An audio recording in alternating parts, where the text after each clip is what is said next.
Assalamualaikum warahmatullahi wabarakatuh.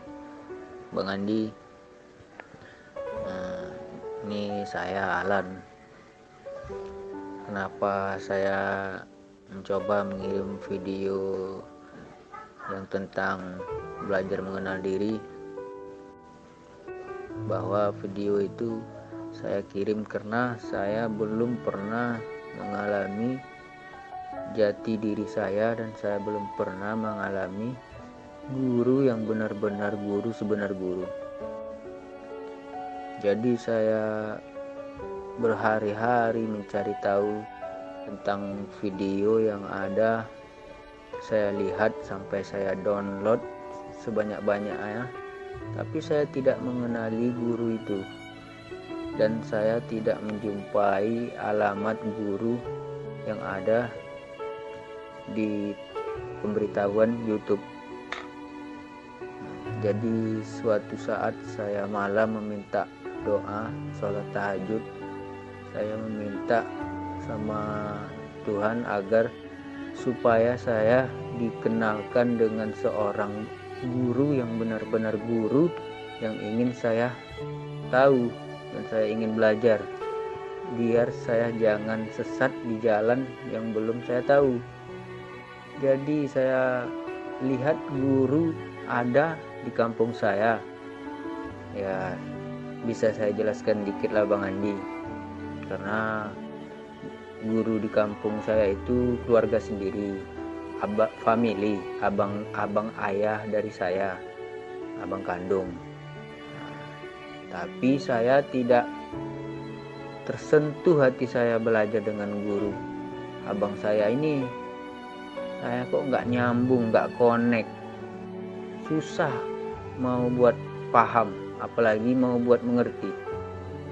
Nah, jadi suatu saat malam ketika saya habis sholat tahajud, saya meminta, ya Tuhan, tunjukkanlah guru sebenar guru di dalam hidup saya, maka saya akan belajar lebih dalam lagi.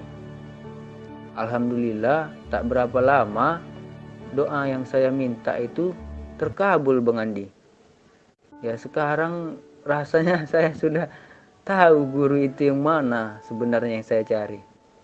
Nah, dan saya tak tahu, tanpa sengaja saya melihat video Bang Andi ini seperti ada daya tunjukkan dari Allah kalau emang inilah tempat guru saya ingin belajar mati sebelum mati. Jadi saya merasa makin penasaran. Kalau saya pengen buka YouTube Bang Andi, mungkin saya tidak akan tahu kalau nggak saya amalkan. Begitu saya amalkan dalam 3 malam berturut-turut, saya baru merasakan dan mengalami, itulah barunya tahu tentang mati yang sebenarnya. Tapi saya masih dalam keadaan sehat, hidup. Nah, itulah mati sebenar mati. Saya rasa tepat dengan Bang Andi lah saya akan bertanya supaya saya sampai tujuan saya, dekat dengan zat Allah, dan pengen dekat dan pengen berkasih sayang dengan yang Maha Pencipta. Itu saja Bang Andi yang saya pengen pertanyakan dan saya minta pencerahannya. Nah, terima kasih buat Bang Andi yang telah mau mengajarkan saya. Wassalamualaikum warahmatullahi wabarakatuh. Waalaikumsalam warahmatullahi wabarakatuh. Terima kasih Bang Alan sudah berbagi pengalaman. Ya, ini dari cerita Bang Alan ini mudah-mudahan bisa dicontoh untuk yang lain ya.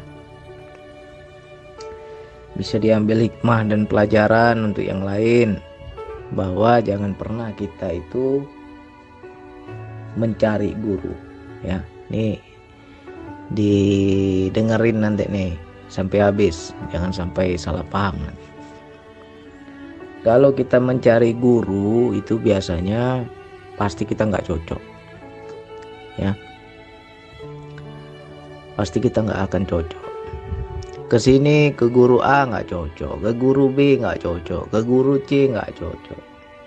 Ya, akhirnya apa? Kayak layangan putus kita.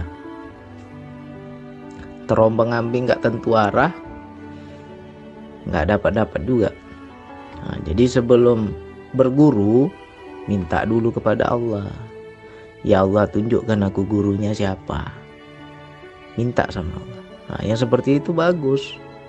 Ya kan? Jadi kita ketika bertemu dengan sosok guru yang ditunjukkan oleh Allah, pasti dapat. Ya. Pasti dapat. Yang kedua, kita juga harus ada prasangka baik kepada guru. Ya. Intinya satu, mengosongkan wadah. Yang kedua, mau menerima ilmu. Yang ketiga, prasangka baik. Macam Bang Alan kenapa dapat? Padahal nggak ketemu saya pun nggak tahu Bang Alan gimana. Ya kan, Bang Alan juga nggak tahu saya bagaimana. Ketemu pun nggak pernah kita. Tapi kenapa dapat? Ya karena kita ada sikap mau belajar. Jadi kalau dahulu selalu orang itu berkata bahwa berguru itu harus bertemu langsung. Ya memang baik kalau kita bertemu dengan sosok guru, bisa bersilaturahmi, bisa bertatap muka, bisa tanya jawab, ya kan. Tapi di zaman sekarang ya semua serba online. Kita tetap bisa komunikasi. Yang penting kita bisa komunikasi aja. Sama, walaupun kita nggak bertemu, di situ ada sambung rasa. Insya Allah ketika kita mengamalkan, kita akan dapat. Sama juga seperti saya dahulu, nggak pernah saya mencari guru. Memang di hati saya mencari, tapi kenapa nggak ada yang cocok? Akhirnya minta kepada Allah. Ketika minta kepada Allah, ya satu aja guru saya.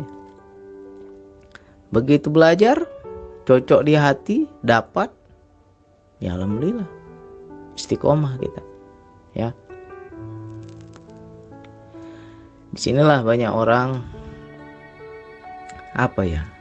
salah niat. Ya, kita harus ambil pelajarannya begini. Di mana-mana yang orang cari itu apa? Ilmu. Kalau udah dapat ilmu ngapain?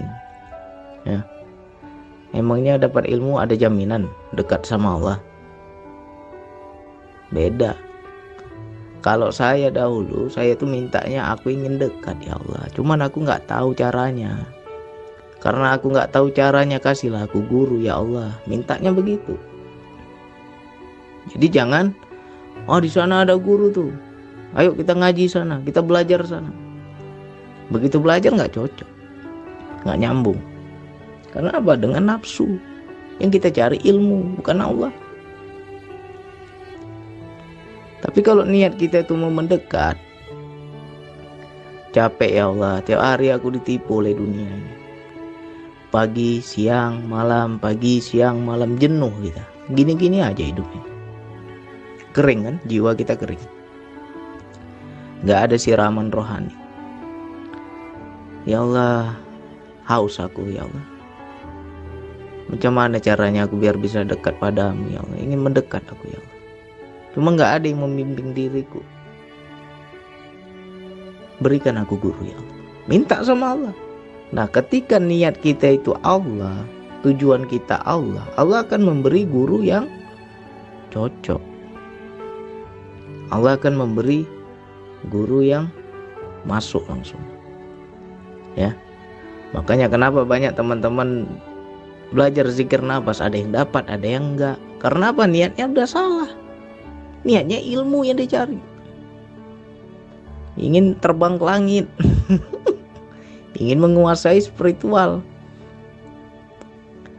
ingin makrifat. Ya, niat kita ya udah salah. Padahal Allah bilang di Al-Quran itu, carilah wasilah untuk mendekatkan diri kepadaku, kata Allah. Ya, wasilah itu kan jalan, macam-macam jalannya. Carilah jalan untuk mendekatkan diri kepadaku. Itu tujuannya mendekatkan diri. bukan untuk hebat-hebatan makrifat, bukan hebat-hebatan ilmu makrifat. Nanti udah ngaji ilmu makrifat, sombongnya bukan main, udah tinggi kali bahasanya, ya, udah seolah-olah kayak ahli surga, kayak udah dia pegang kunci surga itu. Nah begitulah kalau udah merasa makrifat itu, udah belajar ilmu makrifat itu, ya kan, ngaji sana ngaji sini bahasa tinggi. Nah padahal nggak ada jaminan. Jadi niat kita satu, ingin dekat. Ya Allah, aku selama ini banyak dosa, aku selama ini nggak betul, aku selama ini kurang agamaku, kurang ibadahku. Aku mau kembali kepadamu ya Allah, aku ingin mendekatkan diri padamu ya Allah. Nah ketika niat kita tulus, sekali aja, begitu ketemu gurunya pasti cocok, ya. Jadi nggak boleh cari guru itu pakai nafsu. Segala sesuatu tanya sama Allah, minta sama Allah, ya. Nah ini udah dapat nih Bang Alan. Saya udah kenal diriku Bang, udah paham aku belajar mati sebelum mati, ya kan. Itu juga belum kita bilang selesai. Perjalanan kita masih panjang, ya. Hebat kita berspiritual, kalau di kehidupan nggak berubah, ya nggak ada guna. Itu apa, ya. Jadi kalau kita betul itu belajar ketuhanan, lihat kehidupan kita apa yang berubah.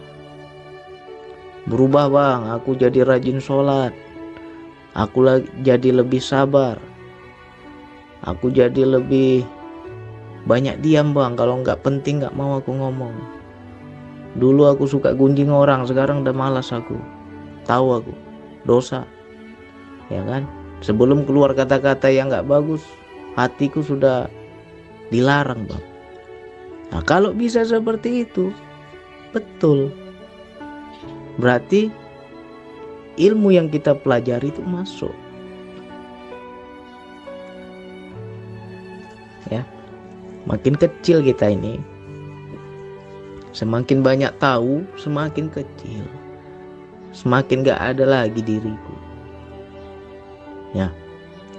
Jadi kalau Bang Alan berguru ke sana, berguru ke sini, kok nggak cocok ya Bang, kok nggak nyambung ya Bang, bahasanya tinggi, aku nggak paham. Kita jangan kecilkan gurunya, ya. Nggak boleh kita meremehkan guru. Memang bukan di situ jodoh kita, memang bukan di situ jalan kita. Gitu aja. Aku sudah berpuluh tahun Bang berkelana mencari guru, ngaji di sana, ngaji di sini, nggak ada yang cocok, nggak ada yang nyambung. Jangan kita salahkan gurunya, salahkan diri kita, niat kita salah. Karena yang kita cari ilmu, bukan Allah, ya. Jadi orang yang masih mencari-cari adalah orang yang belum bertemu. Makanya dia mencari terus. Berguru ke sini nggak cocok, berguru ke sana nggak cocok, berguru lagi ke sana makin error, ya kan. Guru pula yang dia salahin, padahal hatinya lah yang nggak betul, ya. Jadi ini semoga menjadi pelajaran juga untuk yang lain. Kalau kita memang sudah ketemu jalannya, sungguh-sungguh, jangan main-main, ya. Kenapa ya Bang, aku berguru sekian tahun gak masuk ilmu guru itu sama aku Bang?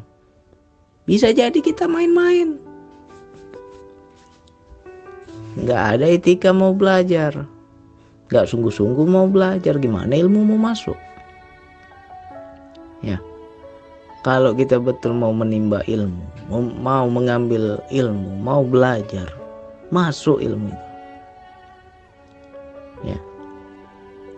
Jadi jangan kita salahkan gurunya. Dan gak ada jaminan kalau udah ketemu guru emangnya yakin bakal makrifat, yakin bakal mengenal Allah. Belum ada jaminan.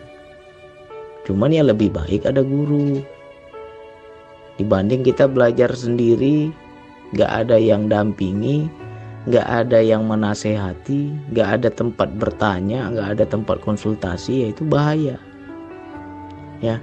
Makanya banyak orang yang gila. Kenapa bisa gila? Ya ketika wilayah spiritual dia masuk, lalu di situ nggak ada yang dampingi, banyak masuk bisikan-bisikan. Nah dia ikuti pula bisikan itu, error ya. Jadi kalau bisa guru tuh kita minta sama Allah. Ya Allah, aku niatnya mau dekat ya Allah. Capek aku hidupku gini-gini aja ya Allah. Kering jiwaku ya Allah. Berikanlah aku, tunjukkanlah aku kepada siapa aku belajar. Nah ketemu nih sama gurunya, cocok, sungguh-sungguh. Jangan sudah dipertemukan oleh Allah nggak mau sungguh-sungguh, nggak sampai-sampai ya. Berarti nggak bersyukur kita. Saya begitu. Banyak dahulu kawan-kawan ngajak, ayo di kesana di, ada guru di, belajar kita sana, ngaji kita di sana. Nolak batin saya. Ya kan? Kenapa nolak? Karena saya nggak mau dengan nafsu. Saya minta sama Allah, berikan aku guru yang betul-betul bisa membimbingku ya Allah. Tunjukkan aku ya Allah. Begitu ketemu sekali aja, satu aja guru. Nggak ada lagi guru sana, guru sini, nggak ada. Ya kan? Karena apa? Ketika kita ketemu guru itu, sampai kita kepada Allah. Bertemu kita dengan Allah. Nah, jadi kalau kita sudah ketemu, apalagi mau dicari? Ya, bukan nggak boleh kita berguru banyak. Bang, kalau saya guru saya lebih dari satu boleh nggak bang? Ya boleh, yang penting sungguh-sungguh. Kalau nggak mampu ya jangan banyak guru, error nanti. Sungguh-sungguh yang penting. Ilmu Allah ini nggak bisa main-main. Ya. Jadi kembali lagi ke diri kita, yang kita cari apa sekarang. Makanya di banyak tuh pengalaman teman-teman bercerita, bang, aku kok nggak dapat apa-apa bang, nggak kayak yang lain. Yang lain tuh semua pengalamannya begini, pengalamannya begitu. Padahal mereka nggak minta itu, nggak pernah mereka minta-minta, justru mereka dapat karena sungguh-sungguh. Dan hati mereka juga lurus, nggak macam-macam. Aku ikut aja lah apa yang Bang Adi ajarkan, yang penting aku amalkan. Ketika lurus nggak harap apa-apa, dapat. Justru yang nafsu, yang minta-minta, nggak dapat-dapat. Karena apa? Yang mereka cari ilmu, bukan Allah. Ya, ini mudah-mudahan menjadi renungan untuk kita semua. Tanya pada diri kita, udah berapa banyak guru kita? Kenapa nggak puas-puas? Jangan salahkan gurunya. Tanya diri kita, yang kita cari itu apa? Ya, ini mohon maaf aja Bang Alan kalau saya agak keras. Tuh yang lain juga kalau saya agak keras. Ya saya mau main tembak aja lah nih ya. Kalau sungguh-sungguh istiqomah, berubah hidup kita. Ya, gak ada jaminan. Dibilang, wah aku udah hebat bang, spiritual aku bang. Macam-macam alam sudah kulalui, macam-macam pengalaman sudah kujalani. Tapi hidup kita gak berubah, gak ada guna itu. Saya justru lebih bangga, lebih senang, lebih bersyukur ketika orang mengamalkan zikir nafas, berubah hidupnya lebih baik. Berarti masuk ilmu. Ya. Jadi ini jangan dianggap sudah hebat, jangan dianggap sudah sampai. Ini masih permulaan. Latih terus. Belajar terus. Nanti di kehidupan lihat berubah nggak Kalau nggak berubah ya itu masih belum berhasil itu. Kalau berubah dalam hidup menjadi pribadi yang berbeda, ibarat kata kita itu kayak dilahirkan kembali, berubah watak kita, ya baru itu jadi. Ya, mudah-mudahan ini menjadi renungan untuk semua. Sekian dari saya. Wassalamualaikum warahmatullahi wabarakatuh.